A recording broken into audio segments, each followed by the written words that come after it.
but many would cross. Chapter 7. Morning, with Markets and Mercy. In the merciful light of Saturday, I watched from the bakery line as Eliza and Noah crossed the market like people trying not to scare a good thing. The air smelled of oranges. Someone tuned a guitar behind a stack of apples. Poppy bargained for tulips with the zeal of a solicitor. Max carried a loaf of bread so carefully you'd think it held a map to buried treasure. Graham arrived, as editors and ex-maybe-somethings do, with a proposal for a book tour that had the word brave in its headline and a schedule that would frighten cattle.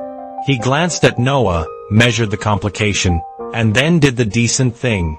He told Eliza that her words had built a room and invited a city into it, and if she wanted, he would help her open more doors. He did not attempt to sell her any version of herself she had not ordered. It was, in its way, a small act of love. Eliza chose, in that elegant, unfussy way her choices often arrived. Not between men but between fears. She chose to be embarrassed in public if needed. She chose to be adored without apology. She chose forward over on. That afternoon, in the living room the house had learned again to warm. Eliza read from an early chapter of the book she had decided to write. Noah, on the floor with Max, repaired a toy spaceship. Poppy drew a tattoo in pen on her own wrist that read keep. The scarf stayed on the chair, not as a warning but as a witness.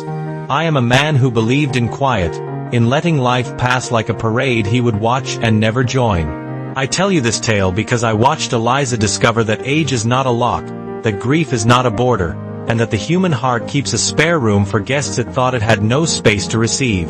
The last line she wrote in that day's chapter, which I copied to carry with me, goes like this: Love does not replace what was.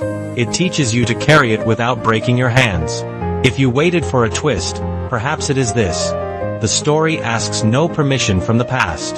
It bows to it, kisses its forehead, and then opens the window. If this story moved you, subscribe to the channel, activate notifications so you never miss a new tale, give a like to support the work, leave a comment with your favorite line, and share the video with someone who believes in second chances.